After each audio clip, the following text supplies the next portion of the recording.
I really want to thank everyone for joining us today, especially my special guests, Malcolm Holcomb and Matt Eich. And I'll get back to a more proper introduction of them in a minute.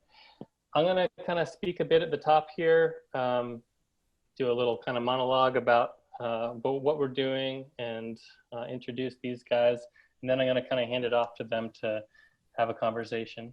So the first thing that I wanted to speak to is kind of the limitations of what we're doing and kind of acknowledging basically that we're setting ourselves up for failure in some ways, but that's very much in the spirit of what we're doing at 6 Feet Project, which is to acknowledge that none of this is ideal. This is not the most ideal platform to look at images. It's not the most ideal platform to have a conversation.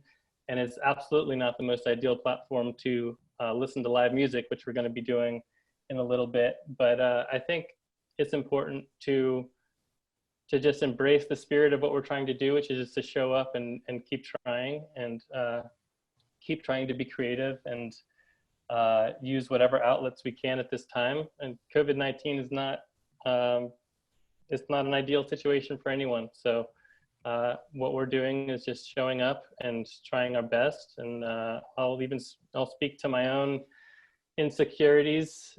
You know, I have a lot of insecurities about my own ability as a host, and this is not a role that I take naturally to. So, but it's all just about us getting together and supporting each other, and I appreciate all of you supporting us. And Malcolm Holcomb may be leaving us partway through this talk. That's perfectly fine. Matt and I will have plenty to talk about. So I just wanted to kind of give everyone a heads up about that. And I do want everyone to promise me, if this is your first time you've ever heard of Malcolm Holcomb, if you've never heard his music before, I want you all to promise me that this will not be the only time you hear his music, because we're really not going to do it justice through this Zoom platform. He has low bandwidth out there in Swannanoa, which I also live in Swannanoa, but I live on the good internet side of Swannanoa, I guess, and he lives on the bad internet side. So please do yourself a favor, listen to his music. If you're local or even non-local, when we'll get back to a time when we can do live music, please do yourself a favor and check his tour dates and try to catch him live. So if you're wondering why I have brought together a photographer and a songwriter to have a chat, I want to talk a little bit about that and about what I'm trying to do with Between Us. Myself as a photographer, I've noticed several times recently where I've showed work and shared work with non-photographers and found that the feedback I've gotten has really been a lot more unexpected and expanded my thinking about my own practice. And I think a lot of times as photographers, we can kind of get into these echo chambers and already basically know what each other are going to say because we're all indoctrinated with the same bullshit, basically. So I think it's pretty great to expand what we do by hearing perspectives from other people who are achieving some of the same things that we're trying to achieve through photography, through other art forms or other ways of thinking. It's also important, I think, for us to think about who we're making work for. I mean, if we're just trying to make work for other photographers, then what's the point? You know, I think we need to question our motives if that's the case. So I think by sharing work with non-photographers, that'll help us kind of understand how it's being perceived by people outside of our practice. So first I want to introduce Malcolm Holcomb. He's born and raised here in Western North Carolina. He has 13 studio albums released. And if you had asked me in the last couple of years who my favorite musicians were, I would have said Malcolm Holcomb and John Prine. And of course, very saddened that we lost John Prine recently to COVID-19. My own experience with Malcolm's shows is really hard to describe. I've been to a lot of his shows locally, and all I can really say is that I feel a sense of connection to my own humanity, to the people around me, to the place that I'm in, and so tapped into my emotional landscape. I've cried during Malcolm shows. I've certainly laughed a lot during Malcolm shows.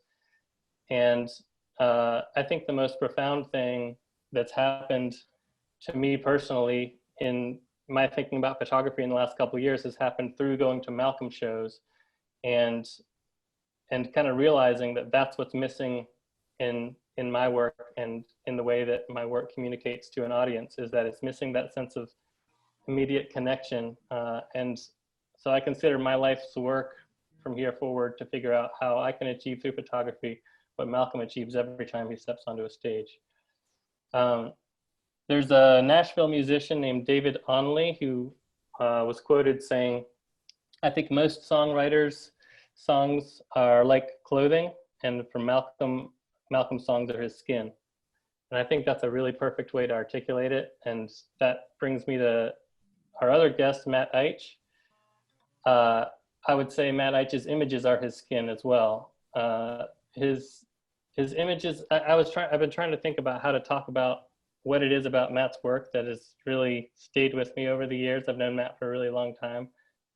And I don't know if I have the right words for it, but again, it's this thing of, I feel like his work is not depicting a thing, but it is the thing. In that way, his work transcends the medium. So we're not seeing through a camera, but we're seeing through his own eyes and his own heart. The way he weaves family and community in his images, woven in with depictions of the broader American condition, makes his work all feel deeply personal. Matt just released his third of a 4-part book series with Strum and Drang. The book is called The Seven Cities. The 4-part series is called The Invisible Yoke. But I want to start out by talking about a different book and body of work of Matt's. It's called I Love You, I'm Leaving. And I'm going to basically hand it over to Matt to talk a little bit about what that work is and kind of set it up. And then what we're going to try to accomplish here is Matt's going to show the work and Malcolm's going to play some music inspired by the images. And afterwards, we'll have a conversation about it. Well, thanks to everybody for showing up and being part of this interesting experiment. Thanks to Mike for thinking of this and for reaching out. Malcolm, I'm sorry we hadn't gotten a chance to meet in person over the years, or I haven't gotten to see you live, but after listening to your music, I'm very much looking forward to both those things. So I figure this is at least a way that we can get to know one another a little bit and hopefully bring some people into a creative conversation. So I'm in Charlottesville, Virginia. This is my basement studio. The family's running around upstairs, finishing dinner prep, and I think they're going to watch a Star Wars movie. May the 4th be with you all. The I Love You, I'm Leaving work began when I was in grad school, but it really, I guess, started much earlier than that, if we're being real. I started making family photographs when I was a kid, but I kind of did it subconsciously. And around these other things that I photographed, mostly nature, so birds, flowers, and sunsets, things that I felt comfortable with, because I'm maybe a bit of an introvert, and so going out and meeting people was pretty hard early on. But I found photography through my grandfather, so I always kind of have to start with that. He handed me a camera while we were on a road trip together, and we were traveling through Tennessee, and specifically in Cades Cove. And this was around the time that my grandmother was dying of Alzheimer's disease. And I think subconsciously I kind of conflated or correlated the act of photography with that of preserving memory, because when I got the film back from the lab, I felt transported back to the experience of standing there and making the photograph. And that kind of tuned me into photography's potential for emotional resonance, and that to me felt like a little bit of magic. So I really dove into photography for a number of years, purely as a hobby, mostly photographing nature, I'd say between ages 10 and 14. And then teenage angst set in, and photography just wasn't enough anymore, and music kind of stepped in and filled an important role for a few years in my life. I'd always dabbled a little bit, but played mostly in spaz and jazz metal bands during high school, and that felt like a good outlet for the energy that I felt at the time, but ultimately wasn't as fulfilling as I wanted it to be. Or at this kind of crossroads, I felt like I had to choose between photography and music, and I ended up choosing photography. And while I don't regret that decision, I've always kind of wondered what life would be like if I'd walked down a different path. And more, I'm trying to figure out how I can own that part of myself and bring that kind of in correlation with my photography or in conversation with it. So this series that you asked to queue up first is work that started in grad school. It's about my family. It's kind of on the heels of almost 10 years of making work that was predominantly about community, but communities that weren't necessarily my own. So I would be traveling around working on commissions and on personal projects that were often in places away from home.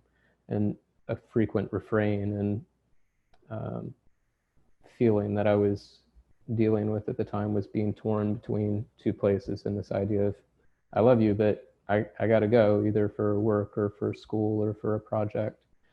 And thankfully, one of the silver linings of our current moment is that I'm not saying that right now. Like, I am home, and that's been a really wonderful break from years and years of constantly being on the road. But these pictures were made during a time when grad school had kind of like turned me upside down and shook me like a rag doll. And my parents separated after 33 years of marriage. My siblings all experienced kind of dramatic things in their lives, and my family and I moved to a new city. And then my grandfather passed away, the person who introduced me to photography and kind of unknowingly set me on this path. So that's the framework for this set of photographs, which is mostly between 2015 and 2017, but I've added some photographs too after publishing a book in 2017. We may have, I just saw Malcolm drop off. We may have lost him.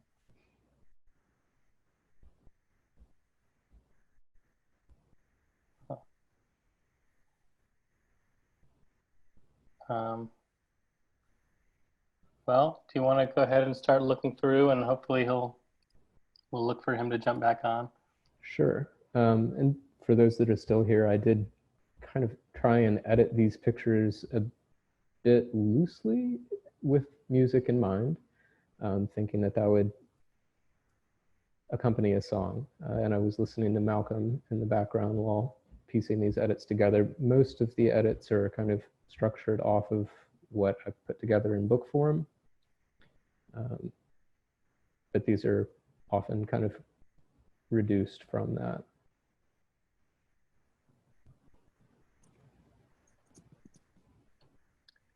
And when we were speaking before, you mentioned how music often plays that role, and especially the editing process of, and I do that as well, kind of using the music as like a tuning fork basically for the images to kind of try to match the emotional resonance of what I'm trying to achieve. And I find so often that the music is really able to set the tone so much better, but once you have the right music, you can kind of use that as a guide, right?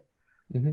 I mean, any step of the process can be accompanied by music, whether the act of making the photograph, or it's usually on the editing and sequencing side for me, where I'm trying to create a structure that has a flow and a rise and a fall to it. But the mood of the music I'm listening to might be completely unrelated to the music or to the pictures, Okay. just depending on the day, I guess. Sometimes I feel like the work is bringing me down and I need the music to bring me up a little bit, so I have the energy to face it. And sometimes the music I'm listening to correlates emotionally really closely to what I'm editing.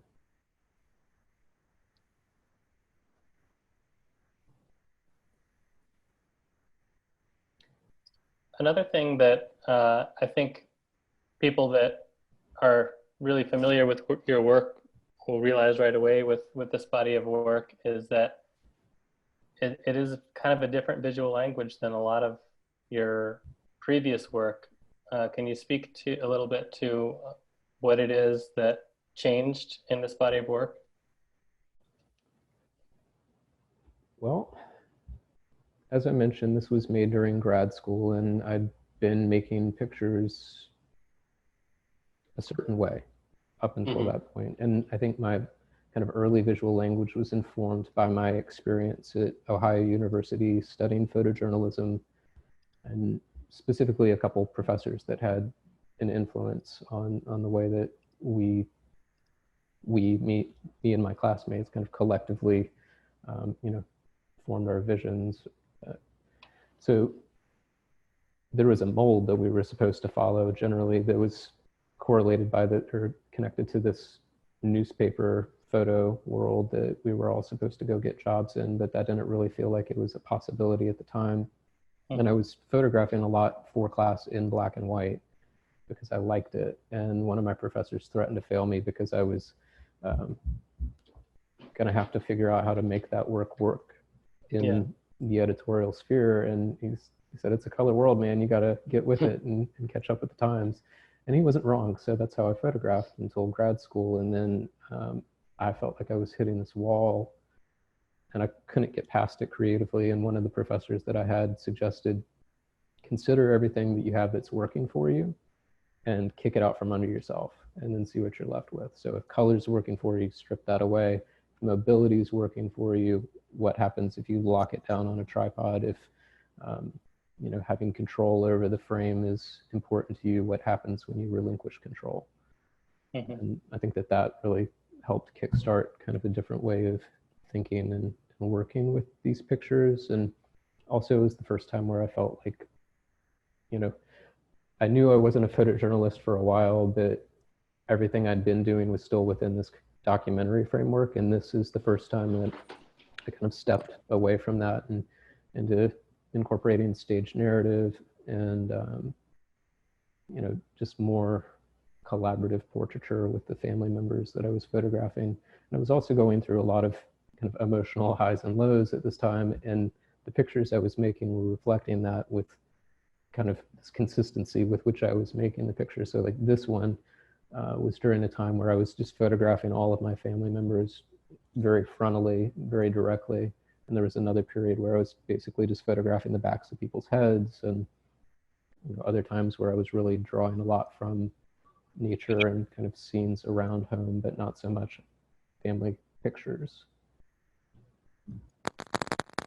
Malcolm has jumped back in. Malcolm, can you hear us?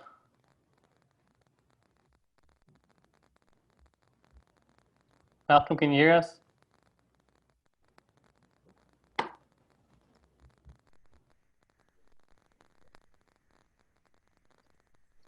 Let's see if we can get Malcolm back online here. Cool. I can't hear him now.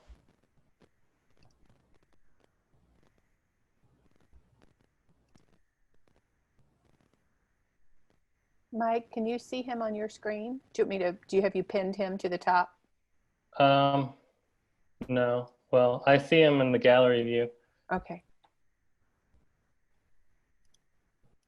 Okay, I'm gonna send him a message. Try to get this thing moving again. I promised a disaster, so here we have it.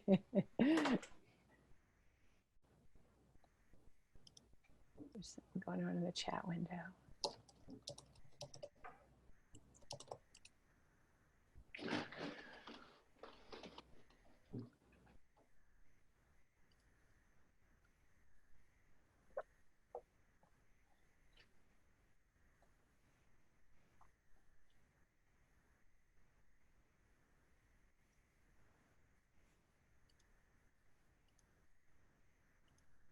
He may have disappeared again. This is what we get for, oh, I thought I heard him for a second. just want to hear you guys. I don't care if I see his face. I know what he looks like. Well, we want to hear his music is the thing. I very much want to hear his music. Very much. You can do whatever you want to do with that. I don't care. I'm listening to this. I'm totally fine right now. I know. I was just going to hand you this if you want it.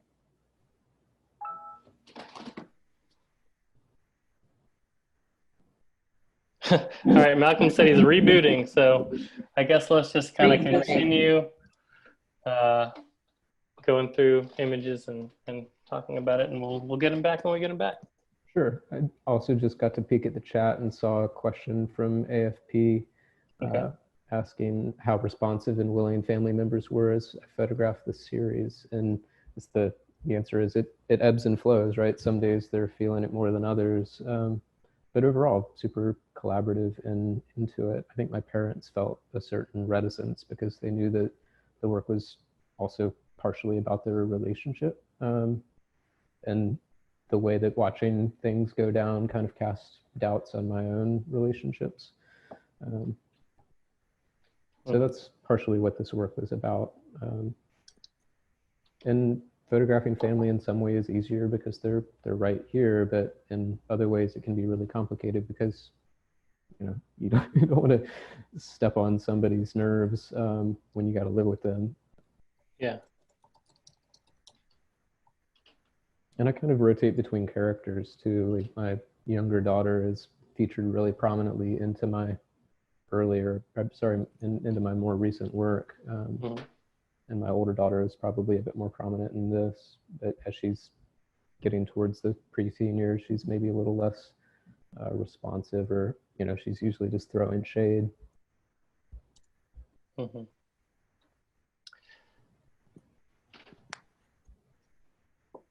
One thing, Matt, I've known you for a long time and been around you just out in the world, and you usually have a camera with you, or at least you used to. And that's something where, I think maybe you and I differ, is that for me, photography isn't really a compulsion. It's, I'm fine with not shooting for extended periods of time. For you, is it something that's kind of this constant, or do you ever take time completely away from photography? The beginning of 2019, I didn't photograph for 5 days, and that was a real anomaly for me. Wow. And I did come out of that feeling like maybe a little bit rested, don't get me wrong, but also like, I just haven't been looking at things, and I missed that. Wow. So photography feels like a way to engage with and celebrate these day-to-day things that are really easy to overlook or to miss, and just piling these things up are like reminders of little moments to be grateful for. I don't know. It's kind of what I feel like a lot of the family stuff is, at least. And the rest of it's just, the joy of seeing and wandering around. And I'm not like a super physically fit person, but I like to try and keep my eyeballs fit. Mm-hmm.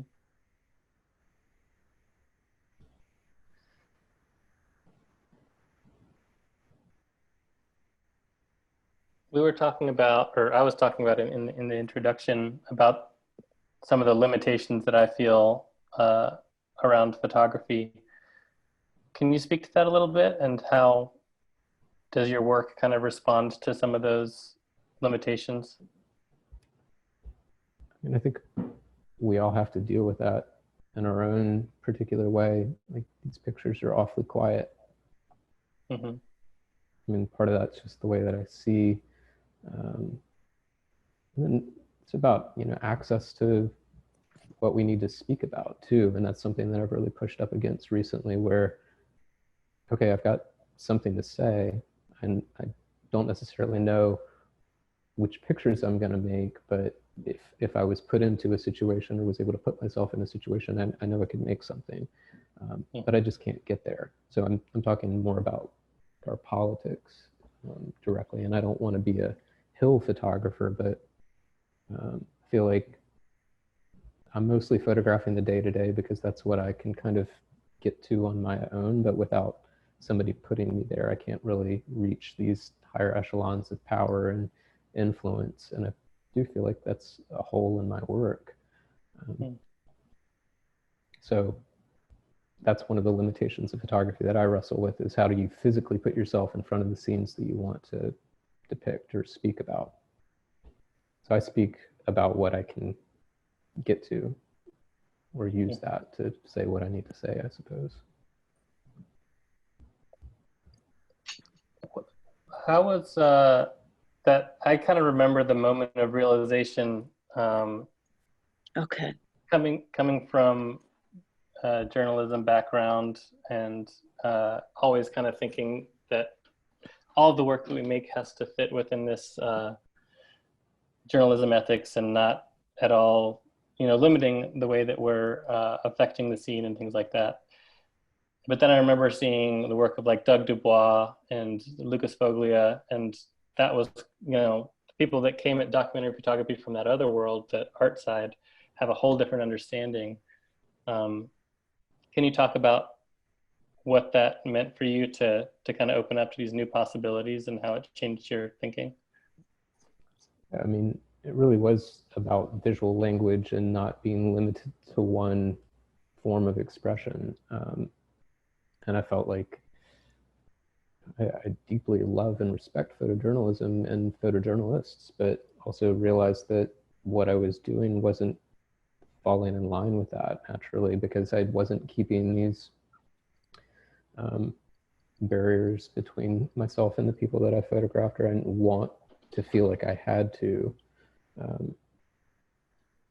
Yeah, I wanted to be part of people's lives. And that doesn't mean directing them. It just means being there and kind of being able to own who I am, and them being able to own who they are. Yeah. Yeah. And as it all works out, never got hired by a newspaper, never really had to worry about that. Just made pictures for myself. So here we are. And another thing that is, part of the reason that this work feels differently from other bodies of work is that the tools are different. That, especially your early work was 35mm digital. This is all shot on 6/7 film. And can you speak a little bit to how you react to either tool, and how you kind of decide when the right fit is for any given tool? Yeah, I mean, I definitely wrestle with what to use sometimes, but I try not to overthink it. At the time, I really needed to slow down. It was helping me kind of ease up on my photographic compulsion, because I wasn't able to kind of see how many days I went without photographing necessarily. And it was also a time where everything was kind of stretched out. Like sometimes I would only get like a 20-30 minute window a week to photograph when I was making work in grad school, which was really difficult, because there's kind of consistent deadlines and expectations for you to meet. So after school, I felt like things opened up, because I was able to allow the work the time that it needed to be what it needs to be. But that is one thing that they pounded into us in grad school, is that the pictures are smarter than you. Listen to them and they'll tell you what they need, right? They needed more time, and they needed like room to breathe outside of that environment after 2 years of kind of soaking that in. But yeah, the tools definitely dictate certain motions that you make. Photography is a dance, and it's a very physical act, and the camera on the tripod's a different thing than like a teeny little Sony rangefinder sort of camera that you can move through the world unseen with. And I've heard you talk about when you're using a more fluid type of a camera like that, you a lot of times you don't look through the viewfinder when you shoot. Can you explain? I think that is kind of gets to the heart of what I was talking about in the introduction, about how your work kind of transcends a lot of the usual, the common limitations that the photographers come up against. What is the thinking behind approaching things in that way, and what do you think that achieves? Well, with a film camera, I rarely do that. Mhm. Right. With a digital tool where it's not costing me money every time I hit the shutter, it's a little easier to justify some missed frames. And I'm trying to trust the tools somewhat to do what they're supposed to do and then just respond emotionally to the scene in front of me. So what I really try and instill in photo students pretty early on is a comfort level with their equipment, so they don't have to think about what's my exposure going to be, what do I want to do with this scene photographically. They can just kind of know where to jump to with their tools so they can respond to whatever's unfolding and not be caught up with their equipment. So that's kind of what it boils down to. And it took me 2 years to get to that point with the medium format camera. It was really slow and grueling and felt like riding a bike, you know, you can get back on after you've gotten off, but I've taken a little time away from that camera and it's slow picking it up and making sure that I'm not messing it up. And did that looseness that comes with the kind of fluidity of just being able to kind of shoot without even looking, what was the journey to get to that point? And I've known you for long enough. I happen to know maybe a little known fact about you, that you have the rule of thirds tattooed on your forearm. I wonder, you know, at what point was that kind of that more rigid thinking about composition your approach, and what was the transition into like something looser? It's funny, I think since our conversation on the phone the other day, this popped back into my head, but it was in 2007, I was doing this internship out in Oregon. We were expecting my oldest daughter, whose face is on the screen right now, just gotten married. And I was looking at pictures that I'd been making, and they were all kind of technically sound photographs, you know, well exposed and composed or whatever, but I just wasn't feeling anything with them. And I was looking at work by photographers that had a certain looseness to it, say like Robert Frank, and thinking, what is it that allows me to hear, like when I look at this photograph, I hear something rattling around in my head. Couldn't really put my finger on it, but yeah, I think there's something to be said for giving up control. And photography is an act of asserting some level of, I don't know, restriction on a scene, some dominance over that scene, right? To say that you're eliminating so much of the world to fit it into a frame, no matter what shape it is. It's an act of subtraction. Right. Yeah. Well, as we continue to, I think maybe Malcolm's hopping back on now. I'm going to unmute him. Malcolm, can you hear us, Malcolm?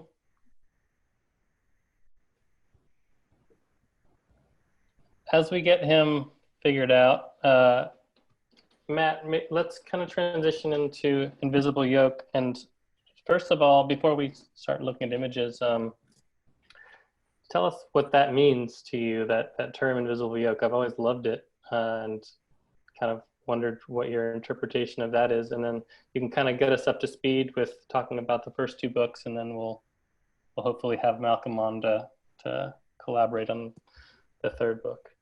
Cool.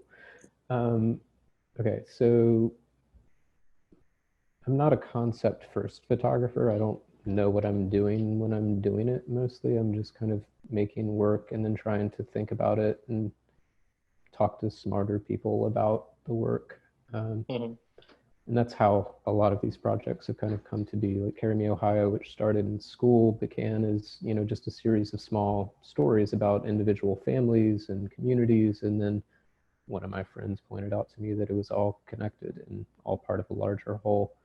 And then that kind of met its own like counterpoint when I started working in Mississippi, which started as a assignment for AARP and began photographing in this community in Greenwood that I really fell in love with. And at the time was living in Virginia and trying to grapple with my own hometown and figure out what it meant to me and how it had shaped me and how it was shaping the family that I was raising there at the time. So I started putting together these different book maquettes of these 3 bodies of work, kind of imagining it as a trilogy, but I really wasn't sure what it was about. And then I realized that a lot of the projects were about legacies of the past that were continuing to shape people's lives, and they were about regions of the country that are maybe talked about in novels or films, and so we kind of have some collective idea about what these places are like, but few of us have actually spent time in, say, southeastern Ohio or the Deep South or in Hampton Roads, where I grew up. So these are places that are microcosms for larger narratives that play out on kind of a national level.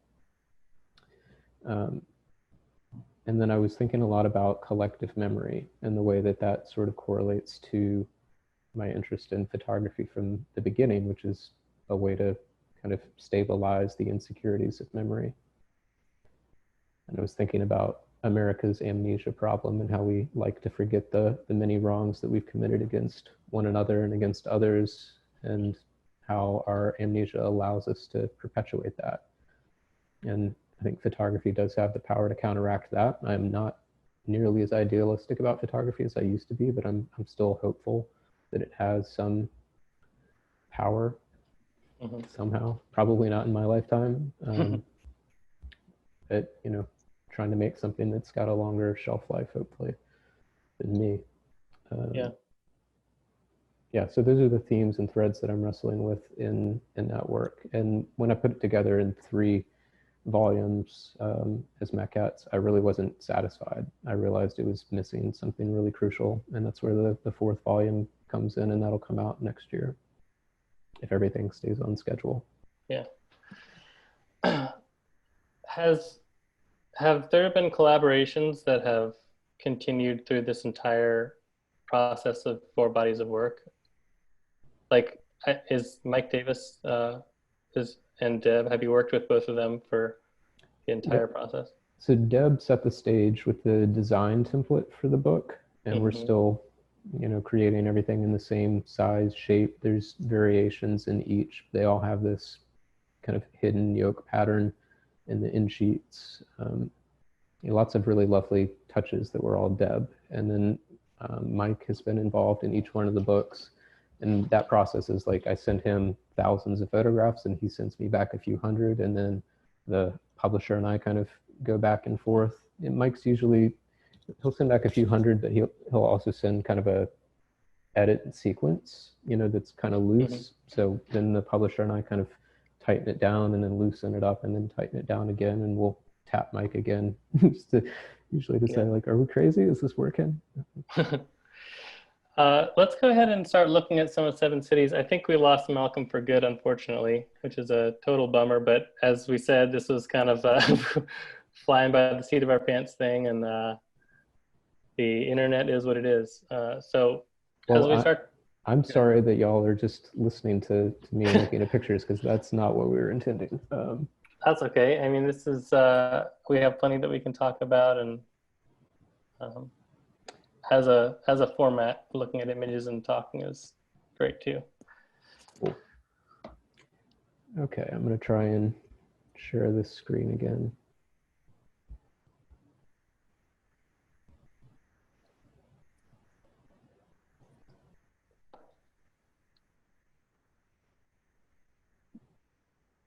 Okay, I think it's just showing the contact sheet view. Now do you all see the full screen? Still contact sheet.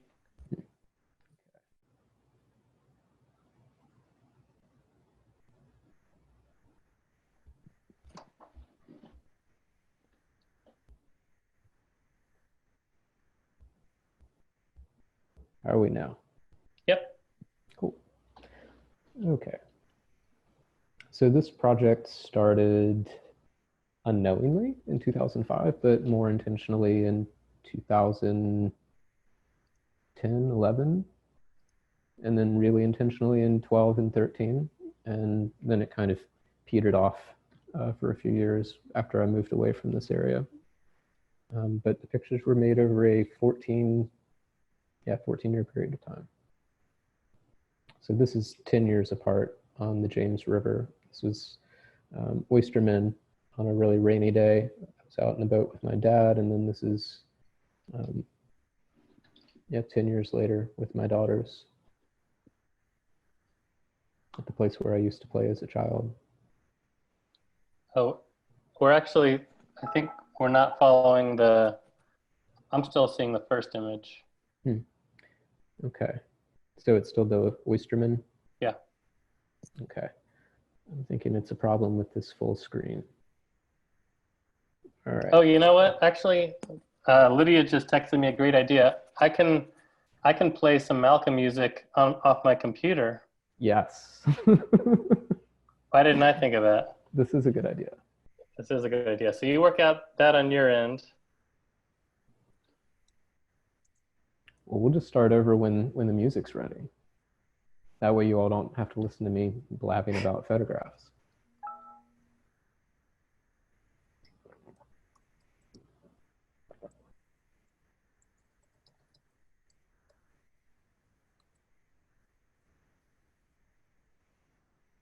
All right, you tell me when you're ready and I'll hit play.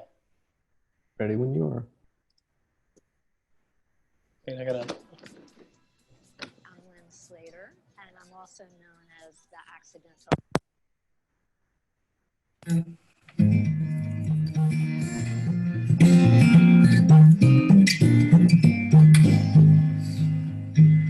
To the party, short and strong. Pictured from the second war. Hold on a second. Matt, we're still seeing your Humbled by the stories he contact told. sheet. I'll never be the man he was. Bloody knuckles, busting ties. There we go. Good old days in a suit and tie. Glimpses of my father's pride. Left on a torn record. Forgive me when I turn away and mumble to the floor. And the perfect words are gone for sure. The mirror is torn and wrinkled. It's hard to measure up inside every noble sacrifice. My father tried to do what's right. As best I know he tried. My conscience carries all the weight. Helping others heavy burden. Back then, the family stayed together. Silent nights and hurting. Forgive me when I turn away and mumble to the floor. Perfect words are gone for sure. The mirror's torn and wrinkled.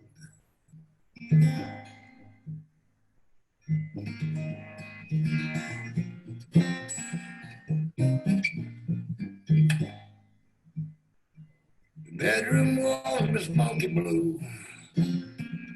Whispers in the greasy kitchen. A young skinny kid got older. And the mirror's torn and wrinkled. Now you're looking like your father now. His fewer words say more than I. The older I become, it seems, faster time does fly. Forgive me when I turn away and I mumble to the floor. The perfect words are gone for sure. The mirror's torn, wrinkled down.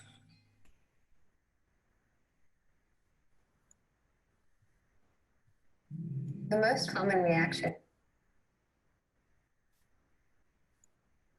That was a good song choice, Mike. Thank you.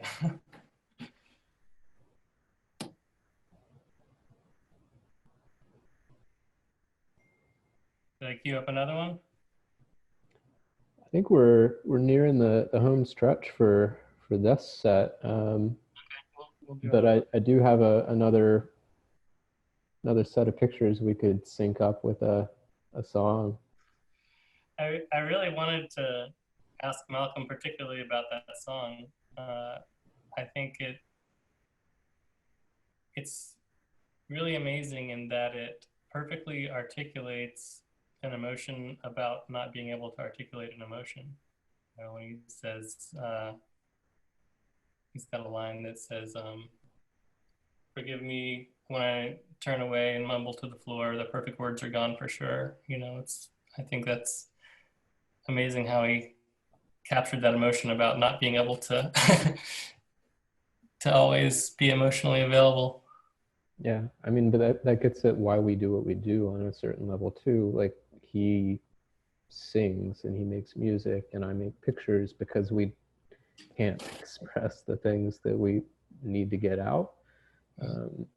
And that's kind of the root drive where the compulsion comes from, that need, at least from my end of things. Yeah. That image, by the way, the fire hose baptism, is always, that might be my all-time favorite of yours. I love that one. Thanks. That whole day felt like a gift, you know, and just one of those situations where it's like a matter of turning up with a camera, you know. Mm-hmm.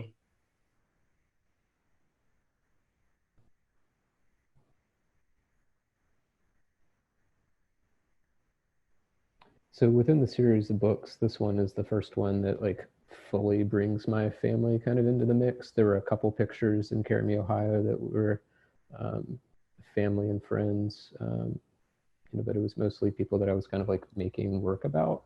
Mm-hmm. Yeah, and so this work feels like it was kind of a step towards the I Love You, I'm Leaving pictures before I got there fully. So And to me, it's crazy the span of time there. I mean, just even simply the fact that you have images from 2005 that can be part of a current body of work and still hold up. there weren't many. Well, still. I looked for them. They weren't there. There was like one or two that kind of barely fit, but they were made on an 8 megapixel, you know, camera using JPEG too. So it's like cringing at a lot of early choices. Well, for someone of your age to have been making work that it even could at all still be worth looking at this long down the line, I promise you no images of mine from 2005 will ever end up in a book. Never say never. It's true. So how old were you in 2005?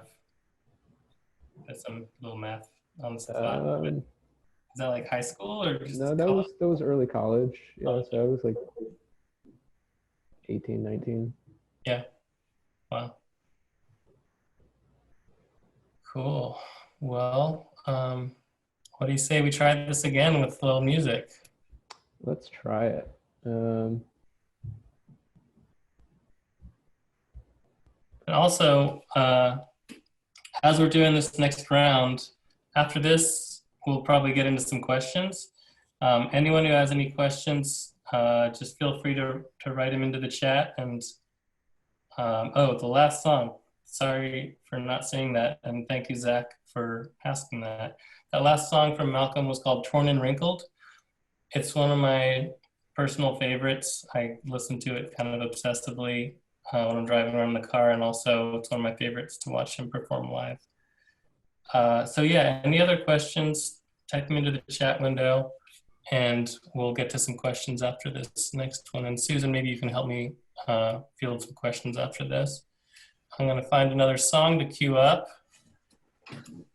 All my roles are changing from what I expected for tonight. So now I'm a DJ. Did not think you would be a DJ today. No. All right, here we go. I'm gonna hit play.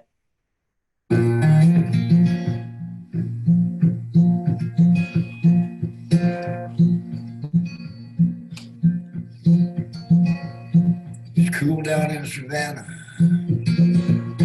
like last time I know.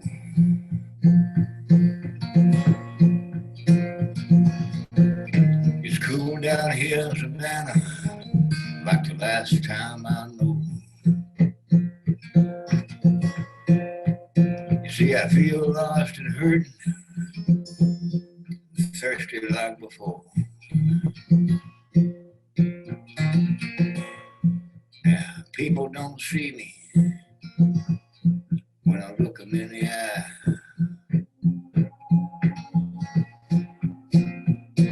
Ain't nobody that don't see me when I look them straight up in the eye.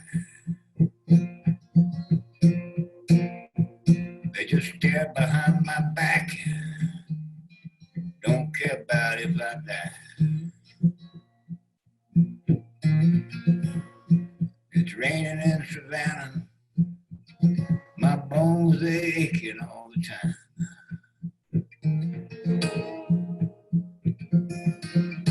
It's raining down here in Savannah, and my poor bones, Lord, aching all the time.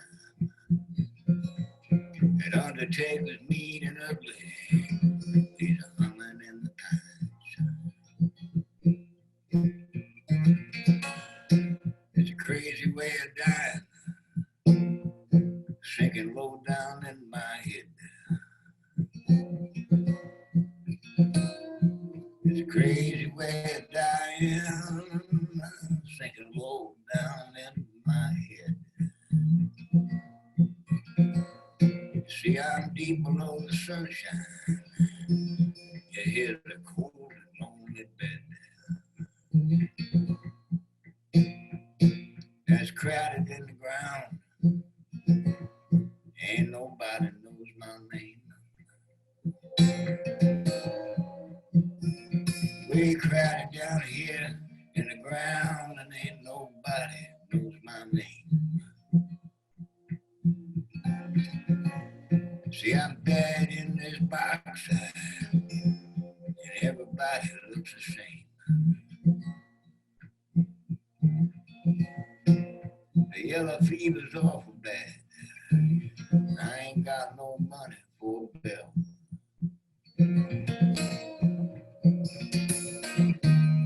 The yellow fever's awful bad. I ain't got no money for a bill. See, I'm buried here alive. Ain't nobody gonna tell.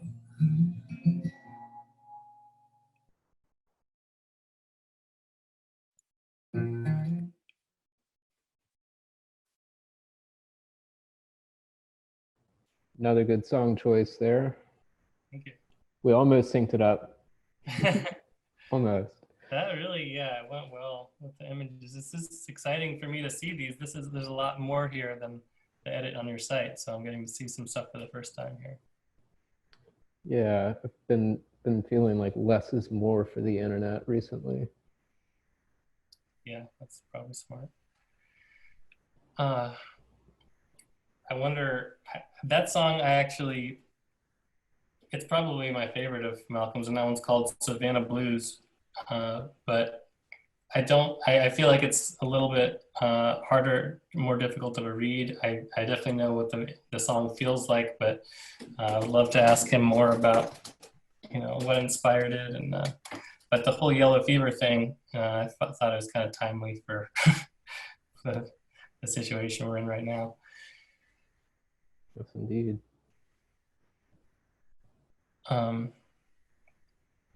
So speaking of which, well, first let's actually, we haven't given you the opportunity to talk a little bit about that work, and then we'll kind of bring it to the present and talk about the current crisis and how you're dealing with it. But first, let's hear a little bit more about these images.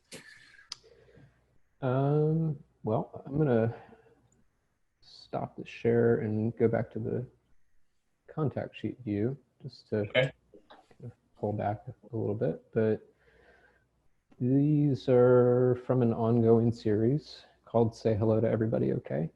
And the title comes from something that President Trump said to a Time magazine reporter kind of early in his elected days.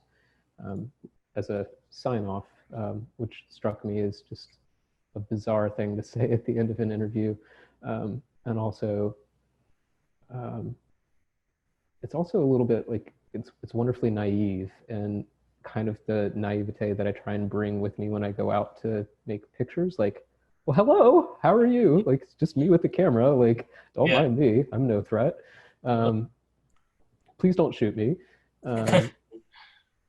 You know, and I've been thinking about how I want to frame this time, because I feel like the Invisible Yoke work, you know, spans from 2005 to 2020. And when I was making the work, the country was going through a recession, and you know, the days that kind of paved the way for Trump's election. These photographs started when I was in grad school, but they didn't make sense at the time. They didn't fit at the time. There's a large archive of photographs that kind of are connected to this, but you know, either won't make it into the final edit or haven't really been considered in context with these pictures yet. But essentially, it's going to run for the length of Trump's presidency. Either 2014 is the starting day, so it's going to be 14 to 20 or 14 to 24, depending on how the election this fall goes. Fingers crossed for a shorter project. Yeah, and I think it'll be kind of the body of work that comes out after the Invisible Yoke is complete, and it's kind of a blending of the visual approaches from the Invisible Yoke and I Love You, I'm Leaving a little bit. I'm just trying to, again, kind of respond to the scene and, you know, use different tools depending on the scene, and then try and figure out how I can poetically blend the photographs together despite kind of different aesthetics, if you will. Jury's still out on whether or not it's going to work or if it'll be a colossal failure, but that's something that I'm engaging in. Thanks. Kind of at the stage of putting together a maquette, hopefully this year, if I can clear some headspace. I don't know if this is in our conversation before, and tell me if this isn't something that you're ready to talk about publicly yet, but you mentioned there possibly being music kind of involved in a collaborative way in a future project. Well, I'm always thinking about how music can be involved. There is another kind of project that I think might be after Say Hello. There would be a collaboration with some musicians, hopefully. Started building a Spotify playlist of all my like dream collaborators, and most of them are bound to say no. But you know, boy's got a dream, right? So that's one thing, but more short term, I've got a musician buddy that I collaborate with a bit that grew up in Hampton Roads, actually, and he scored a number of video things that I've done over the years. But I'm teasing out this idea of whether or not we can create kind of a soundscape piece for each volume of Seasonal Blues that I'm making this year. I'm trying to kind of redesign this zine series that I was making. I don't know if that's just too much to ask to try and like score each little zine that I make, one per season. Seems ridiculous, but I want to try at least, see if we can roll out one of them and figure out if it works or not. Yeah, I mean, worst thing that can happen is it doesn't work out, which we're seeing tonight. Sometimes the plan doesn't work out, but you just roll with it, and at least you tried. Yeah, it was a valiant effort. Yeah. So yeah, we are in a pretty unique situation as a country, as a world right now. How is it? You've always made work at home, so I imagine you're still able to kind of do some personal work. Are you still taking assignments at all? So what's your work landscape like? Well, I've been a freelance photographer for 15 years now, but started my first full-time teaching job last fall. I'd been adjunct teaching for a couple years before that. So I feel incredibly fortunate that I don't have to take assignments right now. I've only done one thing since this started, and it was a really low risk in-town assignment, but I've turned down anything that's been out of town or seemed like a risk in going or coming. And it's been nice to be stationary for a while. The beginning of this year was kind of wild between teaching and assignments. And yeah, the time to step away has been valuable, though I have to admit, if we're being real, you know, we all say to ourselves, what would we do if we were given the ability to not go anywhere and to just kind of like do our jobs from home or whatever? And we have all of these grand aspirations of the person that we would become. I've accomplished none of those. You know, so I've been getting by week to week, kind of like flying by the seat of my pants, teaching suddenly online, you know, a book class and a senior thesis class, and then my kids are upstairs trying to learn, my wife's trying to do her job, and I'm trying to not lose my fucking mind. And I mean, we all are, let's be real. So like, yeah, day by day, it depends. Like, I think everybody in the family deserves a bad day from time to time, but we all try and like love one another through that. And it's you've also never shied away from making work about that aspect of family life too. It seems, you know, there's a lot of really, you know, emotionally heavy. You shared one of your wife earlier. She's obviously a very emotional moment. So have you made any of that kind of work during this? Has it been good inspiration for emotional family photos? Well, I mean, it's interesting you bring that photograph up. Can you all still see the contact sheet view here? Yeah. So if I go over to I love you, I'm leaving, you see those pictures? Yeah. Okay. Yeah. So like that photograph, you know, is one example of how pictures can lie, right? Like she wasn't actually sad in that image, but was sitting in the tub and had just splashed water on her face. And so that's her mascara running.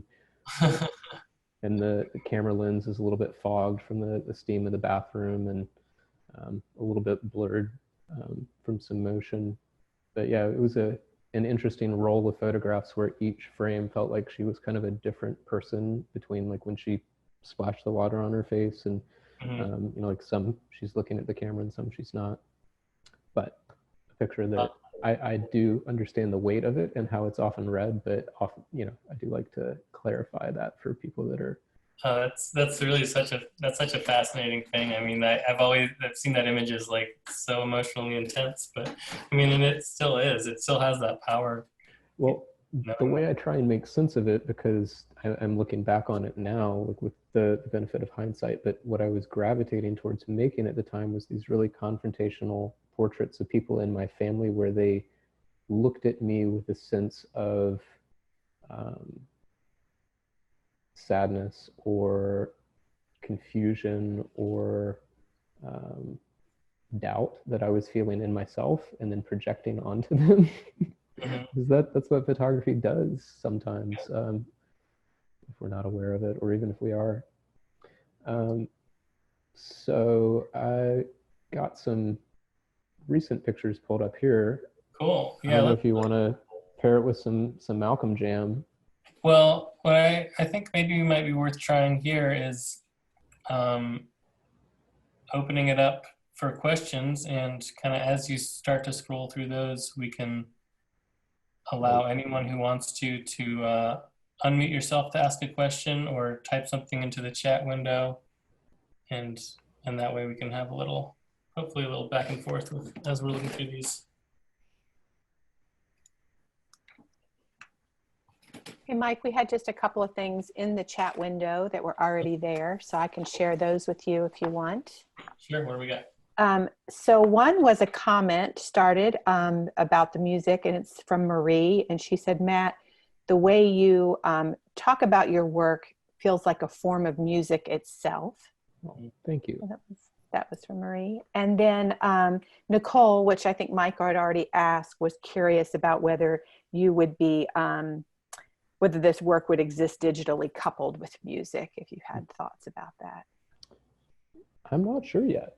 Mm-hmm. Certainly something I'm open to. I like the idea of it being a live experience, or potentially being something that you could kind of download or stream in conjunction with a printed object. You know, that's kind of how I like to think of things, more than like an online presentation. It falls into the multimedia trap very easily, like pictures and music, sound slides, you know, like that, like 2004 internet sensation. So That's funny, Matt. When you said that, I thought you meant the opposite, that the person would be playing music and you would be making photographs live and doing. no, So I had the mixed it opposite. up. Yeah. Though two things real quick. One, we're not seeing the images move again. We're still on the cucumber eyes. Yep. I haven't actually. Oh, okay, sorry. Started us down I the thought you path. clicked forward. And then we have Zach Whitman has raised his hand. I don't know how to actually. I think we can just invite Matt to speak. Yeah, Matt, you want to Or Zach, I'm sorry. It's okay. Hey guys. So Matt, I remember I was first familiarized with your work at the TID workshop a long time ago, when you brought Winky in to speak on a panel.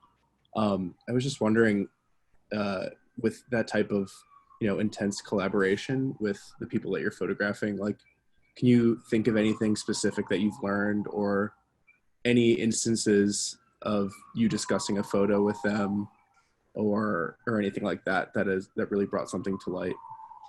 I mean, it's a question of like how much do you want to open yourself up, and how much are they willing to open up? And I do feel like it's got to be a two-way street when we're making socially conscious work of any kind. And with the family pictures too, I kind of always figure out what the people I love are comfortable with. You know, and so Winky was somebody that I would bring photographs to and show, you know, as the project was developing, but I wouldn't say like, I didn't show him the book edit before it was published, but I did go down and bring copies of the book to give out to the community as a way of trying to leave a piece of it with them. But it's a complicated process for sure. And I'm grateful that I found some amazing collaborators over the years, like the Sellers family in Ohio, or Winky down in Mississippi, people that I feel like I can stay in touch with despite, you know, sometimes years of in between visits. Like the Sellers family I haven't seen in, I want to say 3 or 4 years, but just got a text update from the mom the other day telling me she was going to be a grandma, you know. And that feels pretty nice to be like kept in the loop on life events like that, even if I haven't seen them in a little while. And that experiment at the TID workshop with Winky was definitely a really memorable one, because that's kind of what I always want to be able to do with the people that I'm spending time with and photographing, but so rarely get the opportunity to do. So it felt like a really unique chance to broaden the conversation a little bit. His life's changed a lot since that happened. Like he was shot 5 times in August of last year. Jeez. And survived a bunch of major surgeries, and he's actually like walking again right now, which is crazy, because they weren't sure if he was going to be able to walk again, but he's back out in Baptist Town and on the grind, which is pretty amazing. So I'm looking forward to getting back down to see him at some point whenever life actually allows me to do that. Thanks for bringing that up, Zach. I was also at that Image Deconstructed, and I don't know, I know your work now, Zach. I didn't realize that we had, I guess, met many years ago at that. Yeah, I don't remember that. I don't remember meeting. There's so many people there. I think we may have just passed by. Interesting. Yeah.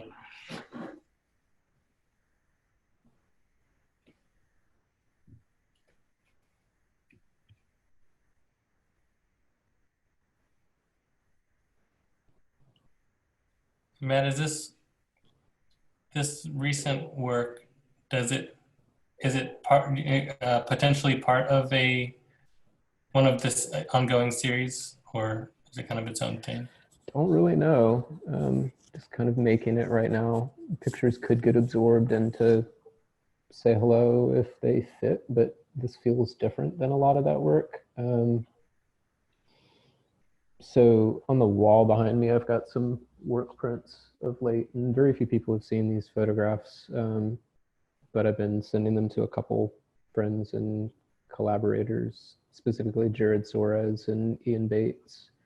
And, you know, they'll send me like a screen grab of their selects out of the couple hundred that I'll send to them. And one of the threads that got pulled out by both of them was this little stretch of the woods that happens to be near the house. Like, I'm photographing in the house a lot because that's where we are, but one of the only places that the kids can go, they can go to this little pocket park. This was kind of made earlier on, and now we try and keep the kids off of the gym equipment, you know, or like the playground equipment, unless they're going to go straight home and sanitize their hands.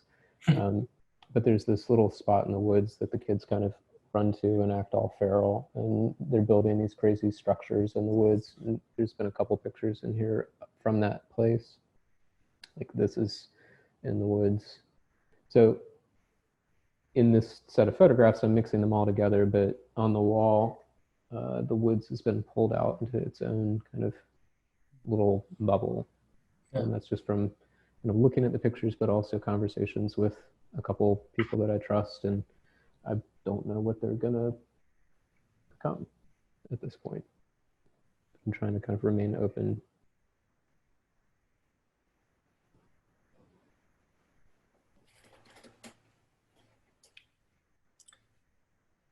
Do you ever do what I was talking about earlier, showing specifically kind of doing the same kind of review process like you would with another photographer, but with non-photographers? Not as much as I should. And I think this experience that I had with a poet in West Virginia a couple of years ago was really informative for me, and it helped kind of break through all of these creative blockages that were left over from photojournalism school specifically. It was something about rolling around these mountain roads with him, and he'd be like reciting song lyrics and poems to me, this perfect memory, and I'd be like, oh, have you heard this? And he'd be like, oh yeah, have you heard this? And we're just throwing kind of references back and forth, and then going into community together with this completely open mindset of, show me what matters to you, tell us how you perceive yourselves and how you think outsiders perceive you. Mm-hmm. And it was amazing. It was a really fun experience, and came back from that and started making some non-photographic work, which is something that we haven't really talked much about in this conversation. But yeah, more recently, like, there are days that I don't make pictures, and I feel like there are I have to create something. And if I'm not making pictures, then I gotta like sit down at the piano and just fiddle around, or go out into the garage and pull out a canvas, or print a photograph and then slap some paint on it. I've got to get it out of my system in some way, or I will lose my mind. And tell us a little bit about the Seven Cities book. At the very end of it, there's like a little separate zine kind of a thing with some written work in there. How did that come about?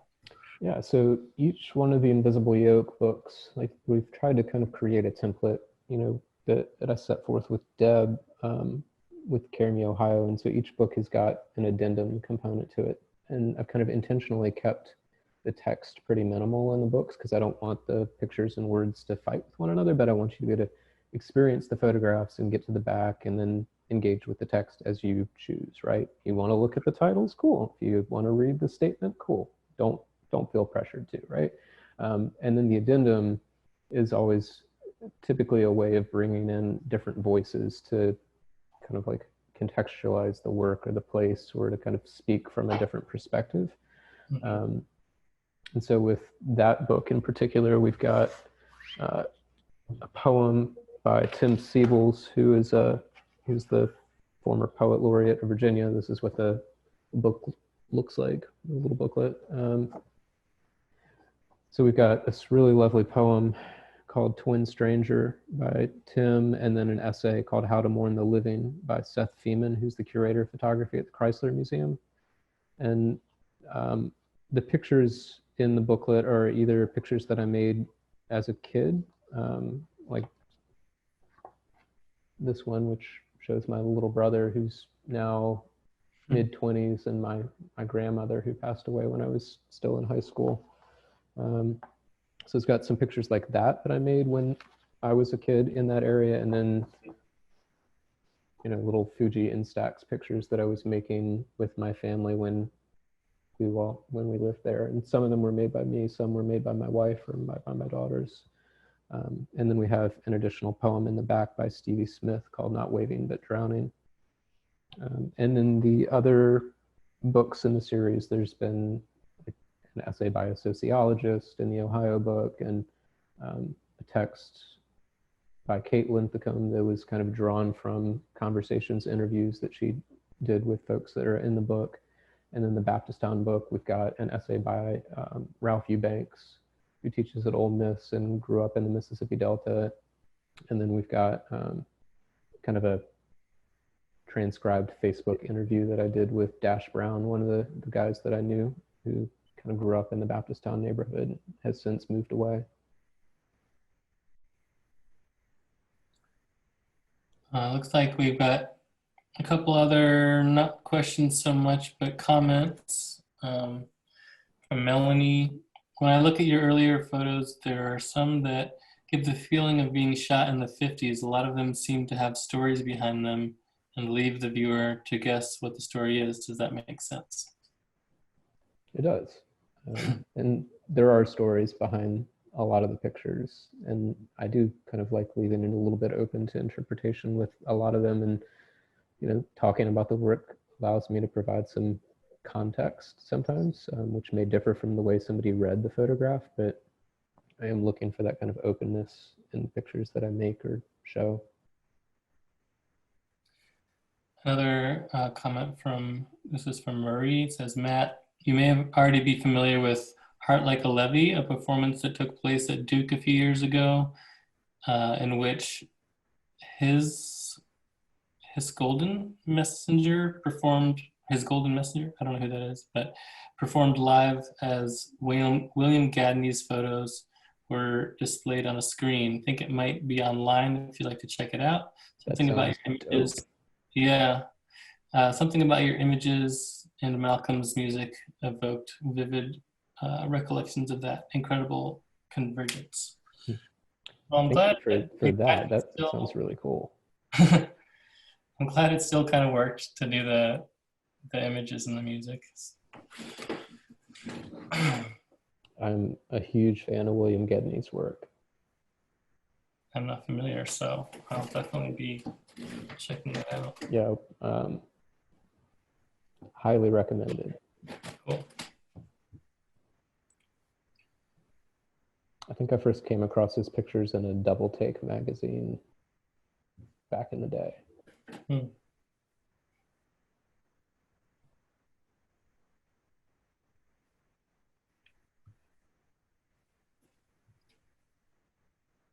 Anyone else has any questions, feel free to raise your hand or type them in. Oh, here we go from Zach. Can you talk more about escaping from the photojournalism school newspaper pipeline? Any photographers you would recommend to help with that process? Well, I don't know, maybe photography is not the answer. Yeah, I think for me, like I was so closed off from other influence for so long that I was depriving myself of this really vital creative nourishment. Like I was trying to exist as a like well-rounded creative being, but like only eating meat and potatoes or something. You know what I mean? Like I wasn't like seriously looking at painting or seriously reading poetry or like really dissecting cinema or thinking about all of the media that I was consuming in this kind of critical way that I'm trying to parse the photography that I'm looking at. But photographers, Robert Frank, Danny Wilcox Fraser, Eugene Richards. For me, he's still like the one that I'm looking up to and kind of holding up to a higher than usual standard. Alex Oath definitely influenced a lot of the work that I was making kind of earlier on. More recently, I've been looking at a lot of Mark Steinmetz. The books that Stanley Barker are publishing are generally really lovely and worth looking at. Sage Sohir's Animals book is just a delight. Mary Frey, she's fantastic. She was one of the grad school professors that we had at Hartford. I don't know. There's certain people that like show me what it looks like to be joyful in the act of making, and some people that show me, you know, what it looks like to like bring a mystery and uncertainty to the work, or anxiety to the work. I think I bring a lot of anxiety to the work, you know, but I want to make pictures that are also about joy and other things as well. Again, kind of correlating to music, one of my undergrad classmates once described my musical taste as sad bastard music. So I'm not going to fight. Like, I own that. And photographically, generally in terms of art, the thing that I'm drawn to is this mixture of beauty and sadness, right? Like this kind of juxtaposition or dichotomy between the two.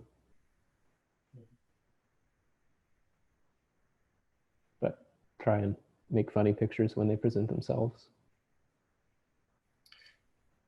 Can you tell us a little bit about teaching and what classes are you teaching, and yeah, what that role has been like for you?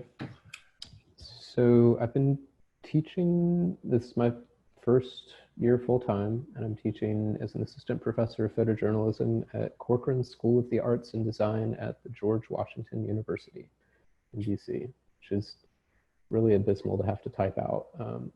But it's a good gig, and that it's in DC, surrounded by wonderful institutions. Really like my coworkers. The students are fantastic and they're hungry to learn.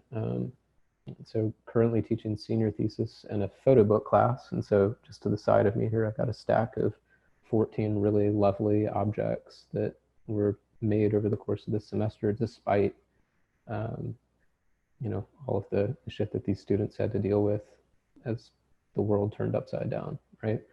They still managed to make meaningful work, and that alone is like a good reminder as to why we do what we do. Like, it's keeps us sane and helps us to stay connected to one another. Well, we're kind of reaching I want to be respectful of everyone's time.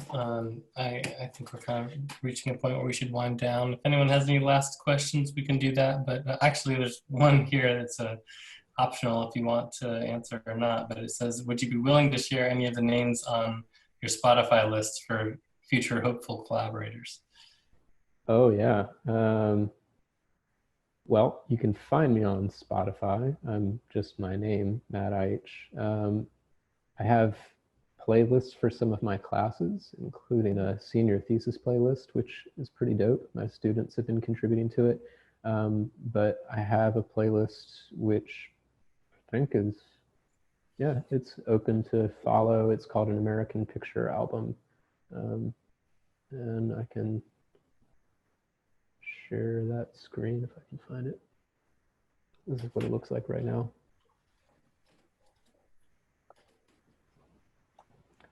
Being a little choosy, but you know, we'll be adding songs as I go. Always open for recommendations. Nice. I'm sure they'll all say yes. I doubt it, but you know, we'll see. So actually, a great question just came in. This is from Harrison Cribb. Do you think there is a connection between the sense of melancholy that presents itself in your work and the geographic placement as a photographer in the South? When I think of Southern photography and its history, I often think of melancholy.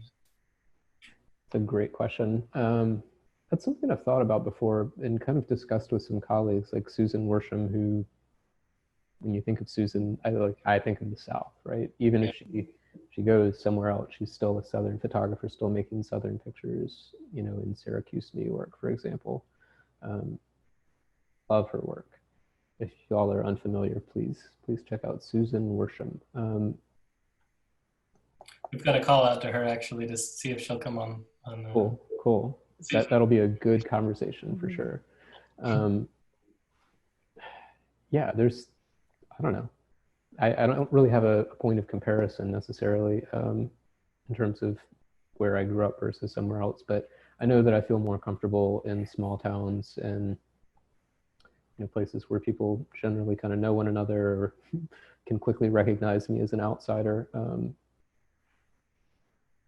Yeah, it feels more like home. And the deeper in the South that I go, the thicker the air gets, and the more melancholy there is to work with. It can become part of the atmosphere of the photograph, perhaps. That is something that makes it hard for me to consider moving somewhere else. Like I lived in Ohio, you know, for a number of years and made work there, and then I was worried about moving back to Virginia and being able to. I was worried I could only photograph in Ohio, and then being back in Hampton Roads and trying to learn how to see there again was a good reminder that photography goes with you wherever you go. It's just about kind of adapting to your place and trying to translate it. But the light functions differently in Hampton Roads than it does in Ohio, and life here in Charlottesville feels different than all of those places. But yeah, just try and remain emotionally open and see what you stumble into, I guess. On assignment over the years, do you get sent out of your region very often, and how does it feel to try to achieve, you know, what the work that you're known for outside of your region? I do get sent out of the region from time to time, sometimes like clear across the country, and then sometimes, you know, it's usually within driving radius, you know, so Ohio, Kentucky, West Virginia, Maryland, North Carolina, like those are all kind of in my wheelhouse where I am. I can get there within 8 hours by car, most of those places. Earlier this year, I was in Kentucky and Indiana a fair amount for a job, and that's kind of the main project I've done this year for commission. Thankfully, they gave us some time there, but you can't really make super intimate pictures under the constraints of a magazine assignment, I found, at least not the kind that I want to make. Sometimes it'll open a door, and the question is like, are you going to keep walking through that door as many times as you need to make the work? You know, without support usually. But yeah, we had, I guess, like 8 or 9 days, something like that, over the course of 3 trips for this project. So that felt like a luxury to be given that time, but it's usually, you know, 24 hours or less to gather what's needed, and you hope for the best, and you try and surprise yourself in the process and fulfill your editor's needs, and hopefully make something you're proud of. But yeah, that's usually kind of secondary. Right. I'm going to do one more question from the chat, and then we'll wrap it up. This one is from Andrew. Matt, could you maybe share your headspace when making work between your family, where you're an insider, versus making work in various communities where you're an outsider? How do you balance and or manage that headspace? And to add to that, I think it's a great question, and especially since several of your bodies of work, the edits actually kind of weave in and out of it in a pretty seamless way. So yeah, how does that work? Well, share my headspace. Can't say that like I managed the transition between the two worlds that smoothly.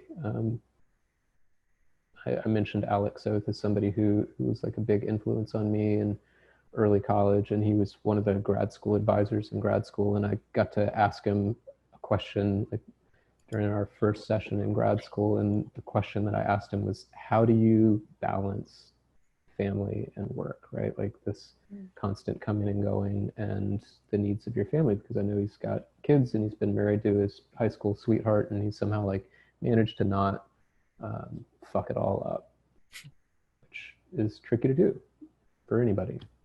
So he said that for him, every time he comes home, it's like a plane crash landing in the living room. And I think that describes my feeling pretty well, like down to the point where I returned from a trip at one point last year and like kneeled down on the floor to embrace my younger daughter, and I put my knee on her toe, and then she like yelped in pain, and I like jerked away and jammed my leg in the floor and like tore something in my knee, and I was like, what am I doing? Like, I'm just like, there's nothing graceful about this, you know, going between these spaces and all the bags and, you know, just shitty food, everything that comes with it. But I try and view the people that I'm photographing in communities that I don't belong to as extensions of my family. I try and view them with the same intimacy as the people that I love and live with. And it doesn't always work out. It's not always a two-way street, but that at least kind of sets the tone for our interactions. And people don't want to be photographed, and there's other people around, hopefully, that do. And you know, when I'm out photographing in communities these days, it's largely because there's an assignment that led me there. So I've got some kind of reason for being there. But I kind of miss the freedom of just wandering and not having an excuse. Just being like, I'm just out doing me, man, you know? Yeah. But I've got a feeling that'll be me soon if we are allowed to wander around again. I'm getting a little stir crazy and ready for the open road and ready to make more pictures to wrap up this series and build on these other projects and trying to visually figure out where our country's headed. Well, Matt, thank you so much for your time. It's been a huge honor. I'm always been a big fan of yours, and it's been awesome to know you over the years and watch your work progress and both grow, and also just this consistency that's always been there, which has just been really a pleasure to get to be able to, you know, talk to you every once in a while, give you a call, get some feedback and stuff like that. It's great too. So thank you so much. We rolled with the punches tonight and had a very different talk than the one that we planned on having, but thank you for being willing to improvise. Well, thank you all for being here and flexible as well and willing to experiment with us. Hopefully, sometime in the not too distant future, we can try this in a live setting. That would be a lot more fun. It'll be a lot smoother. Yeah. Yeah. But thank you all for coming out. Thanks, Mike, for organizing this and making it happen. Thanks, Susan, for also keeping everything working. Yeah. Yeah. And if y'all don't mind me jumping in just here at the end, I just want to remind everyone that Casey Jeffers will be with us tomorrow night. And if you sign up online, of course, it's free, and we will send you a link, probably not in the last 5 minutes before the thing starts, but we'll definitely send you a link. And Casey's got a great story. New York City photographer, lost his visa, had to go back to his tiny Caribbean island in Nevis, and tells the story of his almost like coronavirus experience that happened 2 years prior, landing back on this island and trying to figure out how he was going to be a photographer in this space that he hadn't ever photographed. And so it's an incredible story. His new book is about to come out, Uniforms, and we'd love to have you there. So please sign up and meet us back here tomorrow night at 7. And this one we actually recorded this time. Last time I forgot. So this one will be available on our website for any of you who want to share it with someone who wasn't able to make it. And this is my closing out picture. Nice. Get there. Yeah. Sorry, I got distracted. Perfect. All right. Well, let's all go to bed now. Everybody, thank you all for being here. Thank you so much. Take care. Stay safe and healthy.